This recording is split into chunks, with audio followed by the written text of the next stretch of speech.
So now that we've covered some evidence for adverse selection, let's cover some evidence against adverse selection, because adverse selection is not as universal as you might expect, particularly when you're looking at larger groups, right? So when you look at the study from Boston, right, both studies from Boston, actually, both the Harvard study, right? Harvard is just outside of Boston, and I guess Massachusetts, not Boston. So Harvard is in Massachusetts, and at the Massachusetts Healthcare Plan study, both of those are covering pretty narrow groups, right? One is considering Harvard employees who are pretty similar to each other, right? In the grand scheme of things, right? Harvard employees are a fairly homogenous group, and as are low income, non-elderly residents of Massachusetts, right? Those are both relatively homogenous groups. But when we start looking at broader groups, we see much less strong evidence of adverse selection. So the first thing to note is just if you look at U.S. workers with employer-sponsored insurance, which is a lot of U.S. workers, right? For instance, I have employer-sponsored insurance, right? I get a discount on my health insurance because I get it through my employer. And for the record, when I worked at the Federal Reserve before I started working at Maryland, I got health insurance through them too, right? And there's the positive correlation between when you look at U.S. workers with employer-sponsored health insurance, which for the record is a huge group of people, which is very heterogeneous, right? Heterogeneous. Lots of different people are the people who get employer-sponsored insurance it's a really diverse group of people. The positive correlation between coverage and risk disappears when you control for age, race, and gender, right? Which are all things insurance companies can see. Now they're prohibited from discriminating on the basis of race, but they can discriminate on the basis of age and gender, and they can discriminate on some other things as well. And so, right, an example of insurance companies more broadly discriminating on age and gender, right? So I pay very high premiums for car insurance because I am a young man. I pay much higher premiums, even though I think I'm a very safe driver. I mean, I've never been in an accident, and I've done a fair amount of driving in my time. But Geico charges me a lot of money for my plan because I'm a young man. And young men are disproportionately likely to get into accidents, right? So, in case you're curious, the stereotype about women being bad drivers, empirically false. Men are much more likely to get into accidents, especially young men, and so young women pay much lower car insurance premiums than young men do, right? My sister, who is a more reckless driver than I am, paid when she had the same car I had before I took it off her hands. She paid much lower premiums than I pay, and that's just because not my driving record is just as clean as hers is. I'm actually a better driver from an insurance company perspective. If you're in the car with me, you'll be really frustrated. You're like, oh my god, he goes so slowly. Can he please move more quickly? But my sister's much more reckless than I am. But the insurance company can't monitor how reckless we are. Or they couldn't, actually, and now they can. Now Geico is tracking me everywhere. It's infuriating. But back when we first purchased insurance, they couldn't track how reckless my sister was or how reckless I was. And so they said, look, on average, young men way more likely to get into accidents than young women. And so, sorry, Liam, we're going to charge you way more than we were charging your sister. I know you say you're a better driver. We don't believe you. And so... right? So if the positive correlation between risk and coverage disappears when you adjust for demographics that are observable, and that the insurance company can act on, right? It may be the case that some racial groups are on average more or less healthy than others, for instance. But insurance companies are typically prohibited from discriminating on the basis of race. But if an insurance company has information they can act on, and once they adjust for that information, they can actually see your risk type, right? If risk types are conveyed through publicly available information, right? Where if insurance companies were, for instance, able to give people perfect health exams before they signed up for coverage and perfectly analyze your health, in that case, they know who the robust and frail types are, and there's no adverse selection problem. right? And so the U.S. The positive correlation between risk coverage and the positive correlation between risk and coverage disappearing once you account for observable characteristics in the U.S. Indicates that actually adverse selection may not be a major feature of U.S. insurance markets. We can also see this. Another example from the U.S. is Medicare beneficiaries. So again, Medicaid is what we give to low-income people in the U.S. Medicare is what we give to old people in the U.S. So for Medicare beneficiaries, there's actually a negative correlation between the amount of insurance they buy and their risk, right? So people with higher health risks buy less insurance, right? Which is the opposite of what the Rothschild-Stiglitz model predicts, right? Where the robust people get partial contracts and the frail people get full contracts. Now, this may be because of advantageous selection, right? And a study from 2008 shows that seniors who are smarter, right, who have more cognitive ability, are both healthier and more likely to purchase additional insurance once they're on Medicare, right? So Medicare gives you a baseline level of insurance, and you have the option to buy more. Healthier old people are more likely to buy that additional insurance. So this is evidence against adverse selection, right? Because the Rothschild-Stiglitz model predicts that the healthy people will buy less insurance. So now let's move on to adverse selection in other markets. And here the evidence is also mixed, right? So let's start with car insurance, right? So I already mentioned car insurance with my travails against Geico and their tracking of my driver. It drives me crazy. Let's look at some studies of looking at adverse selection in car insurance, right? So in France, right, a study looking at rookie drivers found no correlation. These are drivers with 1 to 3 years of driving experience, right? Found no correlation between risk and coverage, right? And that might be because young drivers don't know whether they're good drivers or not. And we will see evidence of that later on. Meanwhile, in Israel, when you look at experienced drivers, Israeli drivers who purchased more insurance reported more accidents, right? So Israeli drivers who bought more insurance and bought more comprehensive coverage plans were more likely to get into accidents. But importantly, this was only true for experienced, not for the rookie drivers, right? So this is evidence that people learned about their risk of getting into a crash over time, and as a result, riskier people were more likely to buy insurance. Now, one important weird part of the Israeli insurance market from this time period is if I bought insurance from Geico, for instance, State Farm couldn't see my crash records. Only Geico could. And so I could keep switching. Right? If I get in a crash and Geico says, okay, you need to pay us more money now because you're a dangerous driver, I can say, no, I'm not. I'm going to switch to State Farm, and State Farm doesn't know whether I'm a good driver or not. And State Farm would say, okay, yeah, sure. And then I get in a crash in State Farm. They're like, you can't do this. And they say, actually, I'm going to move to Progressive. And so very risky Israeli drivers were able to play the system that way. Now, at the same time, studies out of Japan and Quebec found no correlation between risk and coverage, even for experienced drivers, right? So adverse selection in car insurance seems to occur sometimes.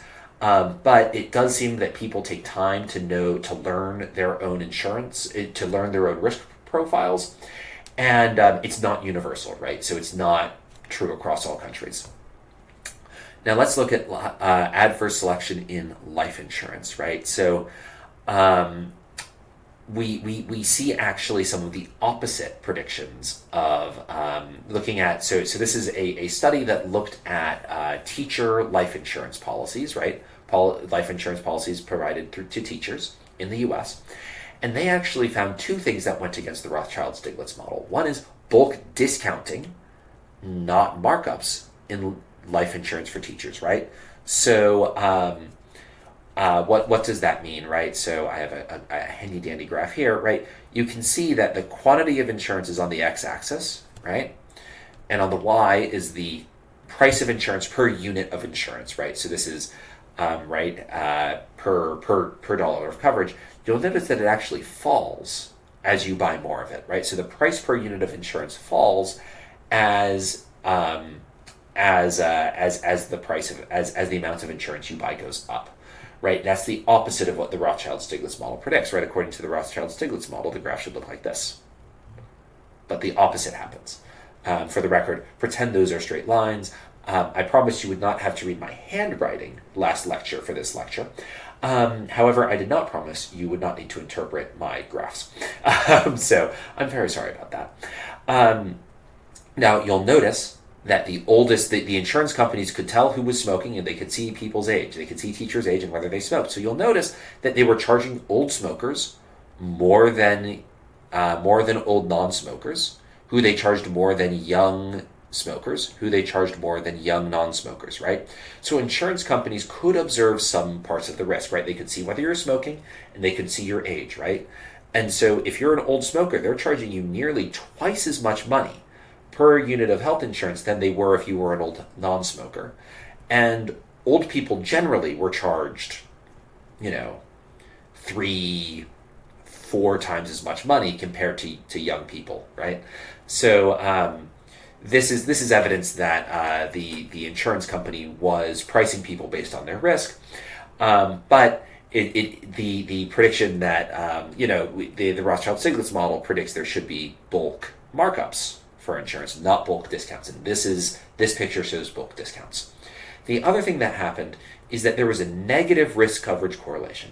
People with more life insurance lived longer, right? That's also not what the Rothschild-Stiglitz model predicts. So this is the teachers in the U.S. is evidence against the Rothschild-Stiglitz model, right? Where at least for life insurance, where life insurance companies offered teachers bulk discounts, not markups, when they bought more life insurance, and the correlation between coverage and buying more life insurance was negative, right? So healthier people who are going to live longer bought more life insurance. That's weird. We'll talk about why that might be the case in a moment. And then the last example of adverse selection in other markets is in viatical settlements, right? And this is an example from the AIDS pandemic. So a bit about the AIDS pandemic. So I grew up in San Francisco, which was, it wasn't ground zero for the AIDS pandemic, right? Ground zero is where things would first occur, but it was incredibly heavily hit by the AIDS pandemic. And so I remember when I was in kindergarten, we got, there were plays given about the AIDS pandemic and about reducing stigma around AIDS because the AIDS pandemic was so devastating in the region and so many people were affected by it, right? I grew up going to a camp outside of San Francisco called Bishop's Ranch. And there was a very fun treehouse that unfortunately the tree it's in is dead now, and so you can't go anymore. But when I was younger, it was just phenomenal. And it was actually a memorial built to all the people who had died from AIDS. And I remember there were, on all the railings of the treehouse, there were plaques with names nailed to the treehouse. And I said, "Hey, Mom, what is that?" She said, "Oh, those are people who died from AIDS," right? So growing up in San Francisco, AIDS was always, from a very young age, right? This was a treehouse I played on when I was 3-4 years old, right? AIDS and knowledge of AIDS and education about AIDS was omnipresent. It was everywhere. So the AIDS pandemic, I assume most of you know how AIDS works, but I will review it briefly here, right? So AIDS is a blood-borne disease, right? It transmits through blood, and so don't make blood oaths. That's a great way to get AIDS, is to make blood oaths with people. So AIDS is a blood-borne disease that attacks your immune system and kills your white blood cells, right? And when it started, right, it got passed from monkeys in the U.S. To people, and it just ravaged, especially the gay community, but nowadays actually it has expanded to other communities, more so than the gay community. Actually, I think gay men are no longer the most likely demographic to have AIDS in the U.S. anymore. There's a lot of awareness around it, so people are much more careful around AIDS than they used to be. but and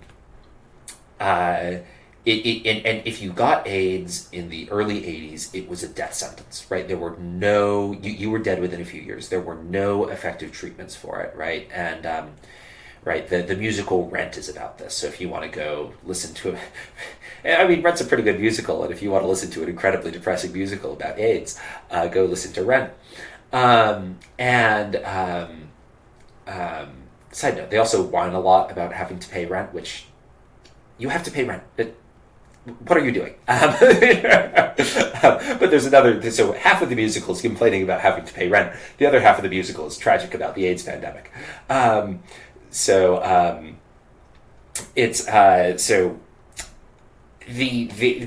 people knew they were going, if you got AIDS, you knew you were going to die, and you were going to die soon. And a lot of these people had life insurance contracts, and they also had really high medical bills. So even though there weren't any effective treatments for AIDS, there were expensive non-effective treatment for AIDS, and people were desperate, right? So what did they do? They would find a firm, a company, to engage in a viatical settlement with. Now, what is a viatical settlement? This is when a firm purchases a life insurance contract from a sick person and then collects the payout when they die, right? So the life insurance company, not the life insurance company, you have a pre-existing, right? So let's say I get AIDS, and I'm a man in the 80s, I get AIDS before there are any effective treatments. I have a life insurance policy already, let's say for $10,000. And if I die, right, let's say my family gets $10,000, right? But when I get AIDS, I know I'm going to die, and I'm going to die in the next few years. I might sell my life insurance policy to a company for $5,000, and then I have $5,000 to pay on medical expenses, and they get the $10,000 payout when I die, right? So this is a very morbid, sort of scuzzy industry, right? The people who buy viatical settlements are hoping their clients die. But it is also an industry where both parties benefit, right? Where the policy purchaser gets a payout when they die. So the example I just gave, right? In a few years, they're going to get a $5,000 profit. And the patient, like I, can use the money I get from selling my life insurance policy to pay off my medical bills, right? So what would adverse selection look like in viatical settlements, right? So adverse selection in viatical settlements would look like, it's sort of the opposite of health insurance, right? Viatical settlements are sort of reverse insurance, right? I'm betting, I'm betting I will die, right? I'm making a bet I won't die, and the company buying the viatical settlement is saying we think he's going to die soon. Adverse selection theory suggests that relatively healthy AIDS patients should sell their insurance contracts more readily, right? So if I'm healthier, I should want to sell my insurance contract more. So let's say I get AIDS, but I somehow know that, yes, it's attacking my immune system, but my immune system's great, and I'm actually going to live, I can be pretty sure I'm going to live a few more years than the average person who gets AIDS. I should be more willing to sell my contract than somebody who knows they're going to die very soon, right? Who's going to die tomorrow, right? Somebody who's going to die tomorrow should say, why am I going to sell you the contract? I'm going to die tomorrow. I'll just take the money and give it to my family. But this was not the case in the early 1990s in the viatical settlement market in the U.S., right? So basically everybody who sold their viatical settlements sold their life insurance company died within a few years, right? Now, one reason for this is that both the firm and the patient could pretty accurately forecast the patient's life expectancy using white blood cell counts, right? So AIDS kills a very specific type of white blood cell. And so if you're buying a contract from me, right, and you want to see how long I'm going to live, say, okay, send over your blood test results. And I send over my blood test results, and you see that I have no blood cells left. You say, oh, you're going to die really soon, right? Or no white blood cells left. You're going to say, oh, you're going to die really soon. And if I send you my test back and I have a lot of white blood cells left, you say, oh, actually, this guy's going to live for quite a bit longer. And and sort of consistent with this, right? When high active antiretroviral therapy was discovered, which is the first really effective treatment for AIDS that really extended people's life expectancy. I mean, miraculous, right? I mean, a huge deal. All of a sudden, white blood cell counts no longer accurately predicted life expectancy, and at the same time, so that the Viatical settlement market collapsed for AIDS patients, right? So once AIDS wasn't as much of a death sentence, or at least not as much of an immediate death sentence, once it became a death sentence in 20 years as opposed to 5, and once white blood cell counts could no longer give you a very accurate idea of how much longer you would live, the market for Viatical settlements collapsed, and people stopped buying nearly as many life insurance contracts as they had before the discovery of highly active antiretroviral therapy was discovered.